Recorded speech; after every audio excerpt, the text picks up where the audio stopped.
Hello ನನ್ನ ಮುದ್ದು ಕುಟುಂಬದವರೇ, ಇವತ್ತು ನಾನು ನಿಮಗೆ ಅಕ್ಕಿ ರೊಟ್ಟಿ ಮತ್ತು ಗೊಡ್ಗಾರ ಹೇಗೆ ಮಾಡೋದಂತ ತೋರಿಸ್ಕೊಡ್ತಾ ಇದ್ದೀನಿ.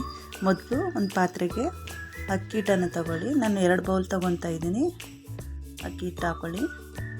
ನೋಡಿ, 2 ಬೌಲು ಅಕ್ಕಿ ಹಿಟ್ಟು ಹಾಕ್ಕೊತಾ ಇದ್ದೀನಿ. ನೋಡಿ, ಈ ರೀತಿ ಅಕ್ಕಿ ಹಿಟ್ಟು ಹಾಕ್ಕೊಂಡು ನೆಕ್ಸ್ಟು ಚಿರೋಟಿ ರವೆನ 1 ಬೌಲ್ ಹಾಕ್ಕೊತಾ ಇದ್ದೀನಿ. ಹಾಕ್ಕೊಂಡು ಮಿಕ್ಸ್ ಮಾಡ್ಕೊಳ್ಳಿ. ಮಿಕ್ಸ್ ಮಾಡಿಕೊಂಡು ಅದಕ್ಕೆ ರುಚಿಗೆ ತಕ್ಕಷ್ಟು ಉಪ್ಪನ್ನು ಹಾಕ್ಕೊಬೇಕು. ಮಿಕ್ಸ್ ಮಾಡ್ಕೊಳ್ಳಿ. ನೋಡಿ, ಈ ರೀತಿ ಮಿಕ್ಸ್ ಮಾಡಿಕೊಂಡು ನೆಕ್ಸ್ಟು ನೀರು ಎಷ್ಟು ಬೇಕು ಅಷ್ಟನ್ನು ಹಾಕ್ಕೊಂಡು ಕಲಿಸ್ಕೊಂಬಿಡಿ. ನೋಡಿ, ಅದು ಬೇಗ ಗಟ್ಟಿಯಾಗಿಬಿಡುತ್ತೆ. ಆ ರೀತಿ ಅದಕ್ಕೆ ಸ್ವಲ್ಪ ತೆಳ್ಳಗೆ ಮಾಡ್ಕೊಬೇಕು. ಇದನ್ನು ಕಲಿಸ್ಬಿಟ್ಟು ನೋಡಿ, ಈ ಹದವಾಗಿ ಕಲಿಸ್ಕೊಬೇಕು. ಈಗ ಕಲಸಿ 1 ಅವರ್ ಮುಚ್ಚಿಟ್ಬಿಡಿ. ಆಮೇಲೆ ನೋಡಿ, 1 ಅವರ್ ಆಗಿದೆ. ಈಗ ಹಿಟ್ಟು ಚೆನ್ನಾಗಿದ್ದಾಗಿದೆ. ನೆಕ್ಸ್ಟು ತವ ಕಾಯೋದಕ್ಕಿಡಿ. ನೋಡಿ, ತವ ಕಾಯ್ದಿದೆ. ಈಗ ಹಿಟ್ಟನ್ನು ಹಾಕ್ಬಿಟ್ಟು 2 ಸೌಟ್ ಹಾಕ್ತಾಯಿದ್ದೀನಿ.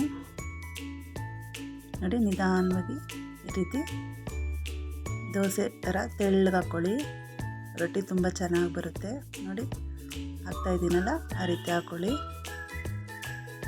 ಬೇಕು ಅಂದರೆ ಸೈಡಲ್ಲಿ ಸ್ವಲ್ಪ ಎಣ್ಣೆ ಕೂಡ ಹಾಕ್ಕೊಬೋದು. ನೋಡಿ, ಆಗಿದೆ. ಈಗ ಉಲ್ಟಾ ಮಾಡ್ಕೊಳ್ಳಿ. ನೋಡಿ, ನೀಟಾಗಿ ಬೆಂದಿದೆ. ಈಗ ನೆಕ್ಸ್ಟು ಗುಡ್ಗಾರಕ್ಕೆ ಏನೇನು ಬೇಕು ಅಂತ ತೋರಿಸ್ತಾ ಇದ್ದೀನಿ. ಟೊಮೊಟೊ, ಬೆಳ್ಳುಳ್ಳಿ, ಹಾಗೆ ಒಣಗಿದ ಮೆಣಸಿನ್ಕಾಯಿ, ಉಂಡೆ ಮೆಣಸು, ಜೀರಿಗೆ. ಫಸ್ಟು ಟೊಮೊಟೊನ ಹೀಗೆ ಗ್ಯಾಸ್ನಲ್ಲಿ ಸುಟ್ಕೊಬೇಕು. ನೋಡಿ, ಈ ರೀತಿ ಟೊಮೊಟೊನ ಸುಟ್ಕೊಂಬಿಡಿ. ನೀಟಾಗಿ ಬೆಂದ್ಕೊಬೇಕದು. ಬ್ಲ್ಯಾಕ್ ಕಲರ್ ಬರುತ್ತೆ, ಅಲ್ಲಿವರೆಗೂ ಚೆನ್ನಾಗಿ ಸುಟ್ಕೊಂಬಿಡಿ. ನೋಡಿ, ಈ ರೀತಿ ಸುಟ್ಕೊಬೇಕು. ನಿಮ್ಗೆ ಎಷ್ಟು ಬೇಕು ಅಷ್ಟು ಟೊಮೊಟೊನ ಸುಟ್ಕೊಬೋದು. ನೋಡಿ, ನಾನು ಸುಟ್ಕೊತಾ ಇದ್ದೀನಿ. ಇದೇ ರೀತಿಯೇ ಸುಟ್ಕೊಬೇಕು.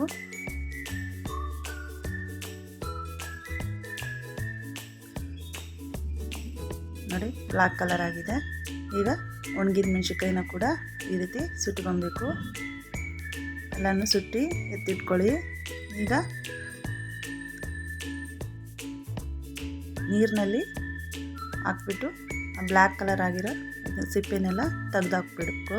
ನೋಡಿ, ಈ ರೀತಿ ತೆಗಿಬೇಕು. ತೆಗೆದ್ಬಿಟ್ಟು ಎತ್ತಿಟ್ಕೊಳ್ಳಿ. ಆಮೇಲೆ ಜಾರ್ಗೆ ಸುಟ್ಟಿಟ್ಕೊಂಡಿರೋಂಥ ಟೊಮೊಟೊವನ್ನು ಹಾಕೊಬೇಕು. ನೋಡಿ, ಆಮೇಲೆ ಬೆಳ್ಳುಳ್ಳಿ, ಜೀರಿಗೆ, ಕಾಳುಮೆಣಸು, ಸುಟ್ಟಿಟ್ಕೊಂಡಿರೋಂಥ ಮೆಣಸಿನ್ಕಾಯಿ, ಸ್ವಲ್ಪ ಉಪ್ಪು ಹಾಕ್ಕೊಂಡು ರುಬ್ಕೊಳ್ಳಿ. ರೆಡಿಯಾಗಿದೆ ಖಾರ. ಗುಡ್ಗಾರ ಅಂತಾರೆ ಇದನ್ನು. ನೋಡಿ, ಈ ರೀತಿ ರುಬ್ಕೊಬೇಕು.